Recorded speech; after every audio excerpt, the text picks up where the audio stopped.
Хайде да си направим заедно една лека и вкусна салата от тези, които наистина ни карат да се чувстваме добре, когато минаваме през хормоналните промени. Започвам с половин чаша сварен черен боб. Добавям половина авокадо, малко печени гъби и шепа свежи кълнове. Проста, цветна и пълна с полезни неща. Овкусявам с лимон, ароматен зехтин и щипка сол. И само за минута се получава нещо леко, вкусно и много приятно. Божествена комбинация, едновременно свежа и засищаща.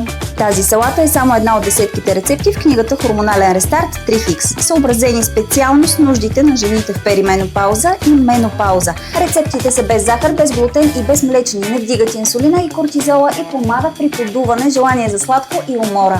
В книгата ще намериш менюта, леки ястия и ритуали за спокойствие, подредени ден по ден, така че да не се чудиш какво да правиш, а просто да следваш ясно и спокойно. Ако искаш повече енергия, по-малко напрежение и рецепти, които се правят за минути, Хормонален рестарт 3X е чудесно начало. Линкът е около видеото, разгледай спокойно.